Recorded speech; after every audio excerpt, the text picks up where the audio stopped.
Thank you. Okay, I'd just like to remind all of our panelists and moderators, please try and keep enough time for questions from the audience. Okay? I'll leave it to Jin Kai to introduce everyone. All right, good morning. So welcome to the conference, and of course, let me quickly introduce this panel. Now, so this topic about ASEAN is a recurring feature in our conference every single year, because I know most of us here are from Southeast Asia. And those of you who are not from Southeast Asia, I know you're getting very interested in working with this region. Now, so we repeat this panel every year because so much happens in the year, right? And especially in Southeast Asia, which is a really fast-growing economy and also fast-growing in its media industry. So we have here with us today Nandita Solomon, who's a producer from Malaysia with the company Aparat. And we have Joaquin, director of the Singapore Film Commission. Liza Dino, chairperson of the Film Development Council of the Philippines. And Agong Sentosa, who's independent director and also part of BPI, which is the Indonesian Film Council.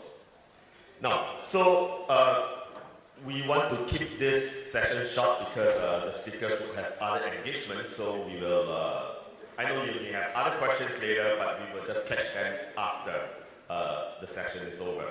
Now, so let me just start off with the home ground, Joaquin. Right now, can you tell us like what's happening to Singapore in the past year? And I think everyone here is also very excited to hear about the new Southeast Asian co-production grant. Okay, hi. So great. Thank you very much, Jin-Kai. Pleasure to be here. Yes, 2 days ago, 48 hours ago, we launched the new initiative, the Singapore Southeast Asian Co-Production Grant, and since then I have become very popular in the region. Got a lot of emails, calls, new friends, right? So it's really exciting, and the genesis of this is this. Singapore Film Commission is 20 years this year. We celebrate our 20th anniversary. In the last 20 years, 2 decades, we spent all our efforts, our resources, developing our own industry in Singapore, right? Our own filmmakers, our own storytellers, and our own capacity for filmmaking. And we have achieved some measure of success. I mean, it's a small country, not particularly well known, right, for being a hub for filmmaking or content generation. But in the last, I would say 5-6 years, to our very pleasant surprise, and through the programs that we put in place, our filmmakers have created stories. And many of them are actually in collaboration, right, in co-productions, right? These stories have actually resonated on the world stage, right? We have almost every year you're hearing of a Singapore filmmaker winning an award, a prestigious award somewhere in one of the festivals, and that's really wonderful to see. And so we thought that what we're going to do for the next 20 years, and I think that the trend now is to collaborate, to partner.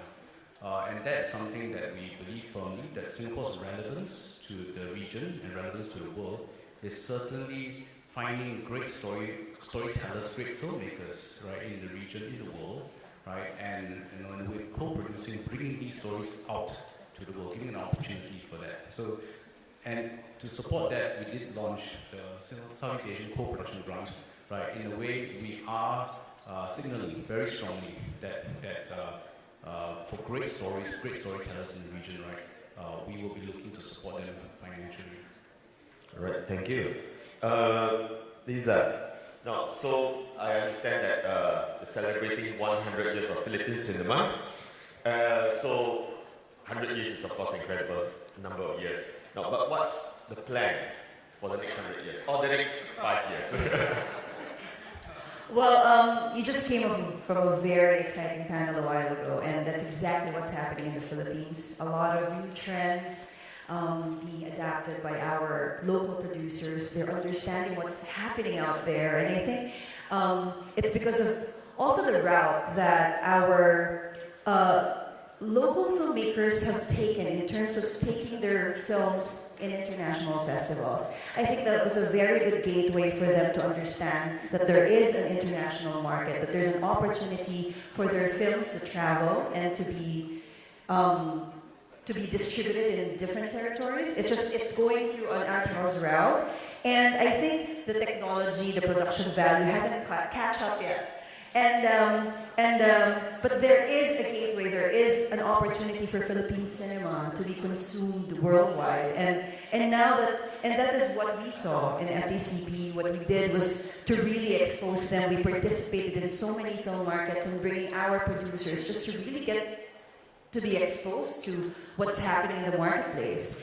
And this 2 years that we have been doing this, I mean, I'm just so pleased to hear, even from our top studio, who, you know, of course, if they're the ones that are, you know, changing the game, you know, bringing these trends, upping the quality, and the rest is going to follow. And this is what's happening. It's exciting because the last 100 years has become primarily very domestic. And I think we've captured our audience. We have a very, very strong local market in the Philippines. And I know it's quite hard to really get away from that. I mean, if you have one film that made almost 1 billion pesos with a fraction of a budget, I mean, how can you get away from that? But this is what's happening now. I mean, and there are new platforms that are being made available, and our local producers are more empowered to produce. So I'm just happy to ride the wave and be part of it. All right. Now, Lisa, a lot of countries are developing incentives, right, to promote shooting the country or collaborating with the country. Will Philippines be coming with a similar plan? I hope I don't have to wait 20 years for me to come up with an incentive, but we're working on it. It's really hard to convince our government, since film has always been associated with culture. Economic contribution has never been really defined, and there's not much data when it comes to the figures of the Philippines. But now it's also one of the things that we're trying to bring so we can understand our whole landscape. And of course, with the government, it's all about ROI. How is it going to benefit the country? How many jobs are we generating here? How much, with every dollar spent, what is the return? And that is what we're trying to do right now. But we have the Philippine Film Export Services Office. We're offering incentives for foreign production shooting in the Philippines.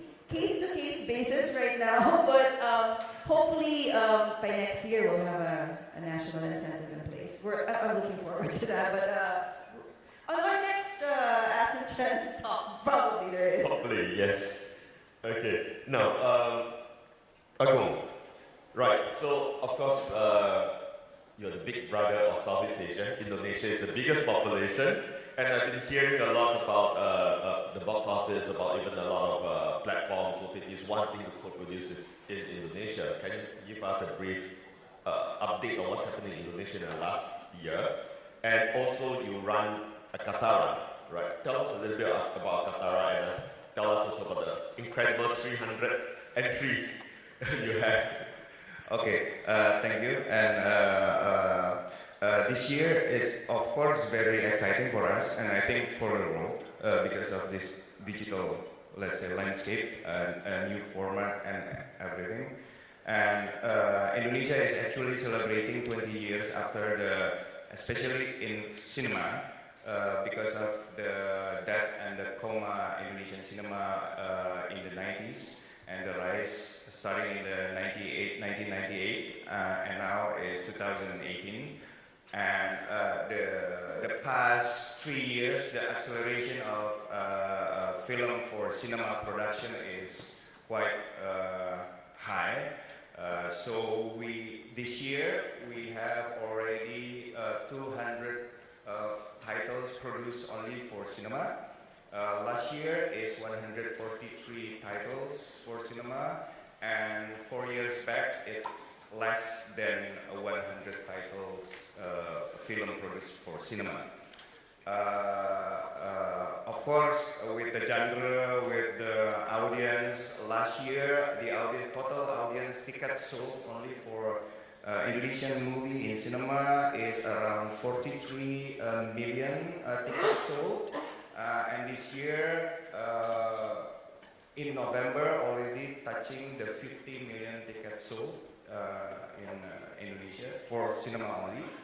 At the same time, the government also opening or relaxing deregulate the investment, foreign investment for Indonesian cinema investment. So starting to 2016 is a direct open investment for Indonesian cinema from the beginning to the end of the ecosystem. At the same time, it's very exciting. OTT is coming, Disney is coming, Sundance is coming, and then suddenly we need the urge to redefine what we need to do and what we need to see in a 360s perspective. So last year, BPI, the Indonesian Film Board, redefined what is actually film when we talk about film. Are we talk only about the film for cinema? So in 2017, we redefined cinema as film as anything moving images with or without audio. Then we include Instagram moving image within 2-second duration without audio. So we start seeing the application games as part of the definition of film also, and we see other form of anything motion images with or without audio. And then when we talk about local and international versus global, at the same time we have like a sample in North Sumatra. There is a local grassroots filmmakers making a 50 minutes movie using Hokkien Mandarin language, and then made by around 4,000 USD or no, Singapore dollar, and then selling more than 20,000 units of DVD and making quite a profit. At the same time, we have a Southern Sulawesi filmmaker using a local language and then selling screen in the mainstream cinema, mainstream chain, and the budget is around 40,000 Singapore dollar, and then the ticket sold is I think 500,000 tickets sold nationwide and making around 500,000 Singapore dollar. $500,000, yeah, around, yeah. So we need to redefine what is when we talk about film, when we talk about local. Even I don't understand the language of the North Sumatran Hokkien Mandarin. Even I don't understand the language of the Southern Sulawesi language. So we need the urge to redefine what is Indonesia, and when we talk about audience, and when we talk about Southeast Asian, and when we talk about international, when we talk about Indonesian movie sold in Malaysia, and Malaysian movie also screened in Indonesia, and also with the Philippines, Singapore. So we need to redefine, because we that lives in Java Island, then Malaysia is more Malay, Sumatranese, also related to the language and the culture. So when we talk about that local content don't travel, it depends on how we see what local, which part of Indonesia. When the government talk about Indonesia, the government always said that we are the biggest Muslim country in the world, but at the same time, actually the Muslim population is the half part of the west part of Indonesia. The half eastern part of Indonesia is majority Christian. And when we talk about Bali, it's a Hindus majority island and province. So it's a totally different paradigm when we talk about domestic and we talk about local for local, and when we talk global, international for, that's I think we need to question ourselves also in the context of Southeast Asia, within the context of Southeast Asia, I think. And about Akatara, Akatara is the business matching forum. The first edition is 2017. Because I'm the head of film financing, so the focus of the program is financing. But then we start with the very classic pitching forum for film proposals, and then 90 submission, and we have a speed dating with the local investors.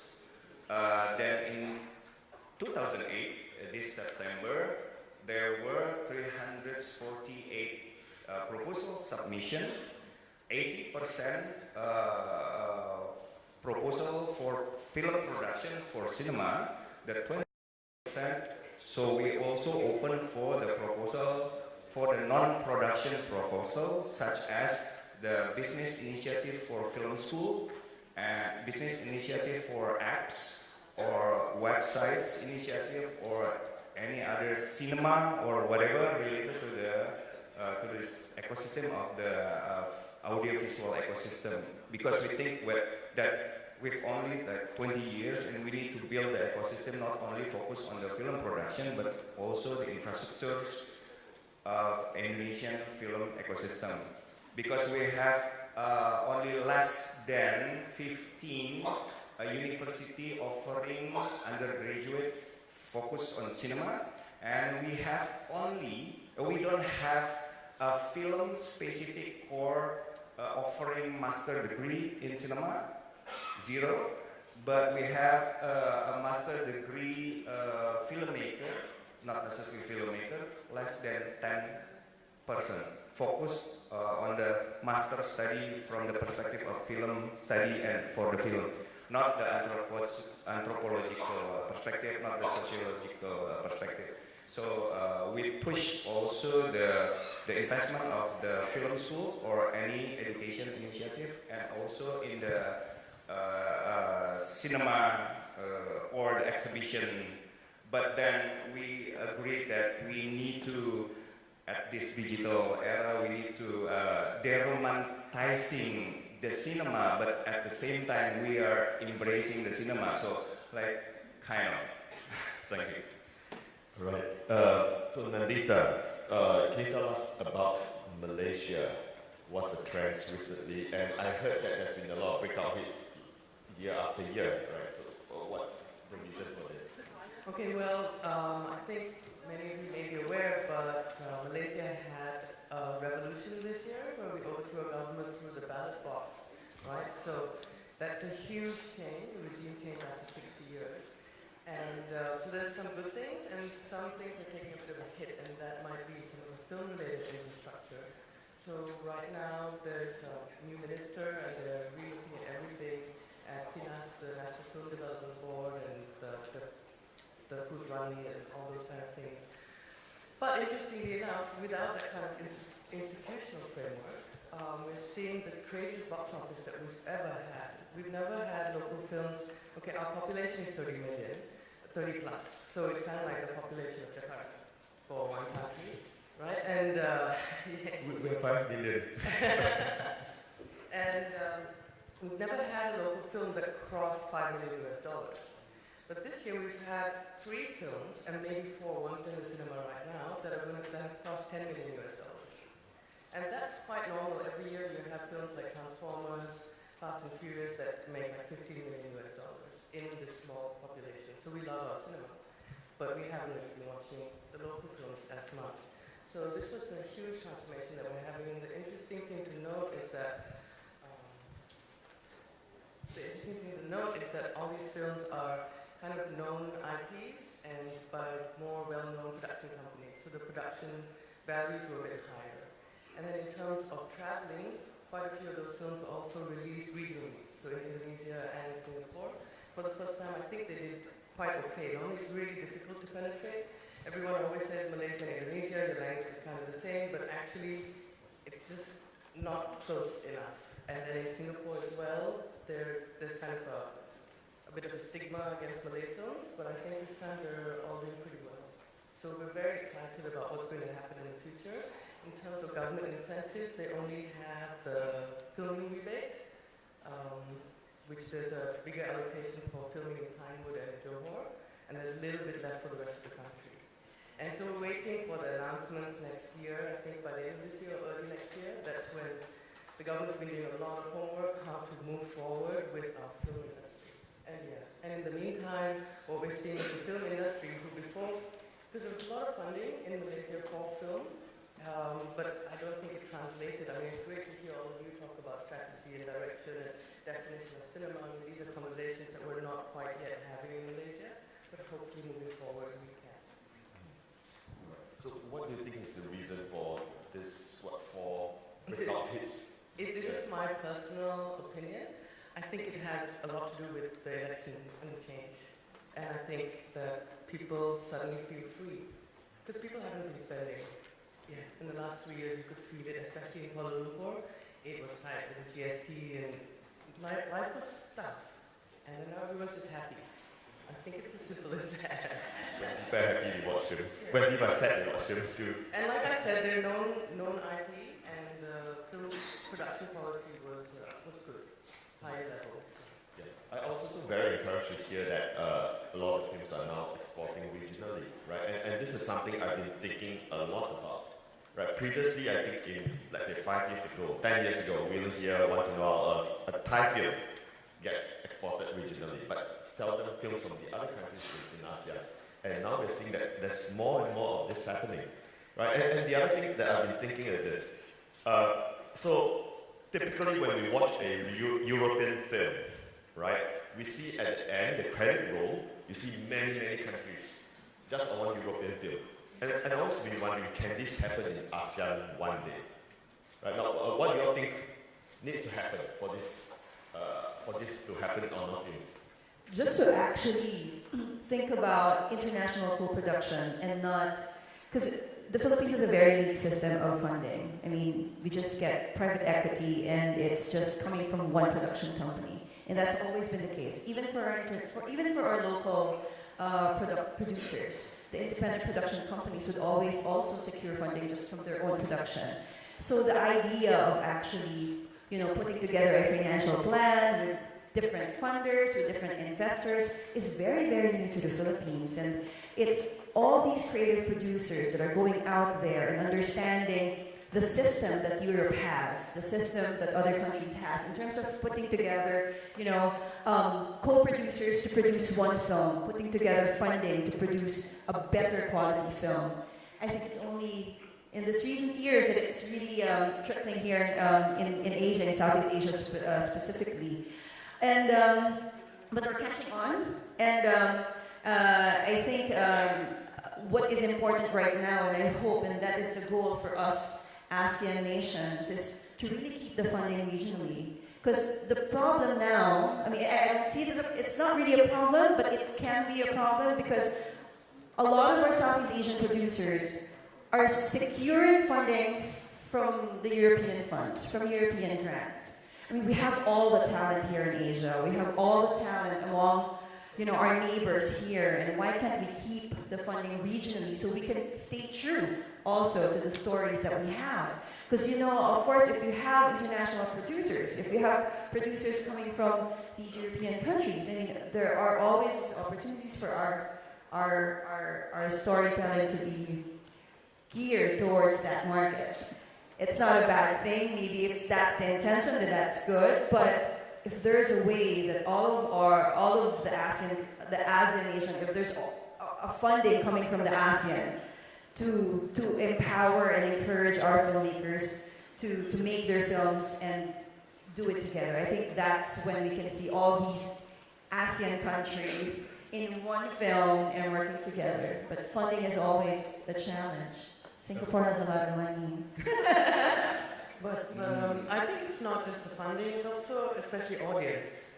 So our audience are very receptive to Hollywood, that's a no-brainer. And then in Malaysia, we're very open to Hong Kong, Chinese language cinema, and South Asian cinema, whether it's Tamil or Bollywood films. They do really well. But to try and bring a Filipino film or a Thai film, it really depends on the genre sometimes. And we just need to do that more. So I think in Europe, a lot of why the co-productions happen is to have access to a wider audience. And then they have co-productions in place, and then that's how the funds work. So regionally, you have producers now reaching out to each other, like I've worked with Fauzan and Sinsuria, and we're finding that we're doing that independently more. But at some point, it would be great to have the political will to actually incentivize it, both in terms of funding and production, but also market access. Joaquin, you got thoughts on this? Well, certainly that is sort of our hope, right? When we started to think about co-productions and putting in place co-production grants, right? You know, Singapore, small country, we are perceived to be a lot of money, but actually, you know, film. It's not even a sort of top end. It's not really crazy. No. The Film Commission is not part of that crazy rich. Yeah, so exactly. And I mean, politically, there's always going to be that kind of balance that you're going to have because film commissions or film agencies, right, are set up to support your own domestic talent, domestic films, and to be able to justify, you know, why, you know, you like to put some resources into supporting someone else's story or someone else's filmmaker, right, takes quite a bit of persuasion. And there, as Lisa said, there's really no data that supports sort of the benefits. A lot of the benefits, I think, are intangibles, right? You want creative people to collaborate, and you want to actually build those bridges among ourselves in our Southeast Asia countries, ASEAN countries. And you know, I think film collaboration always represents, to me, one of the very best ways to build those bridges, right? There's so much goodwill, right? When Kirsten, our Singapore filmmaker, made Popeye, a Thai language film, and that film did so well in Sundance, you know, the Thai filmmakers celebrated that too, right, with us. And so that is the kind of projects that I think Singapore wants to encourage, and I'm very happy to hear that there are also other film agencies in the region, including Philippines, right, that is very aligned to that sort of thinking, and I think it's coming, right? It takes time. It takes time to persuade sometimes the people that hold the purse strings to justify why we need to do this, right? The sense that, you know, the Europeans have much longer, deeper film histories and industries, and they are very collaborative with the EU and all that. And that's why, in a way, the best filmmakers, you know, make their way to Europe to seek these funds, right? And I think it's about time for Southeast Asia to do that for ourselves as well, right? And that's something that by no means is going to be easy, right? All our industries, our filmmakers, have been geared towards telling their own stories for their own people, and that's absolutely fine. We should encourage that. But to be able to find a greater voice for Southeast Asia, right, and have stories that travel more broadly, even on the world stage, that will take time, that will take talent, right, and to collaborate. And I think if we find the right partners, it is absolutely possible. It is absolutely possible for that to happen in Asia, and I expect that to happen in the next 10 years. It's going to be a very exciting time. I think for us ASEAN member states, what's very important is for us to really capitalize on our strengths. Filipinos are creative and talented, but we work very well within the structure of a system. That's why when Filipinos go out in other countries, where there are systems in place, we thrive, we grow, we just fly. So I think that's, especially now that there are a lot of projects with Singapore, I think what's very beautiful about Singapore is that we have systems in place. And I can't wait for our, more Filipino filmmakers to be able to collaborate with Singaporean producers so that we can both, benefit from each other's strengths and we can make beautiful films because now we can learn from each other. And this is what this is about. I have to emphasize, the people like myself and Lisa, we're the government side of things, right? So we put in place systems, we put in place support and infrastructure, but ultimately it's, the filmmakers, right? And the filmmakers in the room that that have to step up, right, and then find those projects. We can't make it happen ourselves. We just make the playing field a little bit more fertile and hopefully great things grow. All right. Any thoughts on this same issue? Yeah, well, in Indonesia, I think our biggest asset is the number of our population. It's 250 million people. And of course, the access to financing, let's say now, because lots of sample within the commercial cinema or the festival arena circuits also, I think it's easier, not easy, but easier than before to find even a local grassroots community in eastern part of Java, which Surabaya city. They can get an access of 100,000 USD money to make a feature-length movie, but it's kind of random things. So they don't have the lack of the knowledge of the business and the distributions, and so the budget is for the sake of making the movie. So Akatara and BPI now focusing to have more film entrepreneurs, so bridging between the investors and the filmmakers, so the filmmakers can focus more on the craftsmanship than the investors focusing on the investing, and the entrepreneurs focus on the business side. Bridging between investors, the finance source of the financing, and the filmmaker.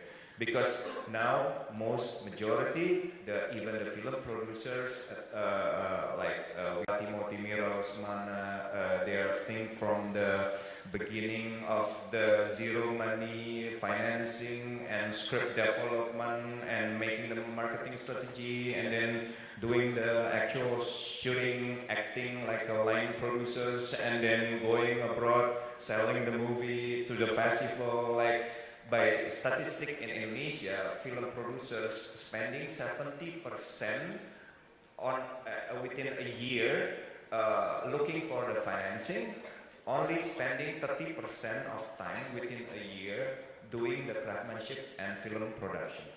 Yeah. It's a very Southeast Asian thing. At least the Filipino filmmakers don't feel that they're alone in this process. I think and that's exactly what we're doing in the Philippines. We're bringing in this best practices now for them to understand that making a film is not pre-production, production, post-production. It's development and a lot of time spent on development, and marketing and distribution after post-production, because a lot of our filmmakers are able to make low-budget films, and the dream for them, the dream is to just be able to see it on screen. After they see it in a festival, in a local festival, then there's no more afterthought in the sales life of their film. So this is what we need to do together, and I've been working with Joaquin. We do a lot of exchange in terms of how we can help each other, and these best practices coming from other countries and bringing it to our local filmmakers, from script development to understanding marketing and distribution through workshops, even film criticism, even the crafting of audio post-production, because right now the pipeline of Netflix is so rigid, the quality control is so strict that we have to understand if we want to be able to sell to these platforms. From from the economic perspective, I want to give you a sample that last year Angga Sasongko, a film director, he has his own production house. Last year in Akatara, he submit like 3 proposals, and he got one investor for one proposal, one title. And this year is already released, will be released in January. But then within Akatara, the financing for in 2018, he came to me and said that I want to be in Akatara as a financiers and investors, and I committed to 500,000 USD to spend within the projects in Akatara. So from his perspective, he built the company not as in like a film production company. So he tried to scale up the company as a content creator company. So this year is like a 10 years anniversary of his company. And previously he produced or direct movie once per 3 years. And this year, next year, 2019, he will produce like 7 titles a year. And he developed the business unit into the apparel business, coffee shop, and whatever related to. So he see also as an entrepreneur, not a filmmaker, scaling up the company, and he decided not to direct and be a filmmaker for the next 5 years for the sake of the company. So that's, I think, a different perspective from developing the entrepreneurship of within the film ecosystem. But at the same time, we need a filmmaker that pushing the craftsmanship of course, the craftsmanship of the film itself. So we need a person like probably this kind of a business entrepreneur. Asking to put 500,000 SEF. Yeah, yeah. But this sort of people is very hard to find, right? The rare skills. People who are entrepreneurial, but they're also creative. It's extremely difficult, and the schools don't train this type of people. Yeah, So Akatara, we are focusing next year on to find film entrepreneurs and slash producers lab. So we focus on the producing from the business perspective. Yeah. All right. So as I mentioned earlier, because we want to catch up on the time, we will be shortening this session. So we will not be taking any questions. But if you do have any questions, do come up to them personally. So let's thank our panel.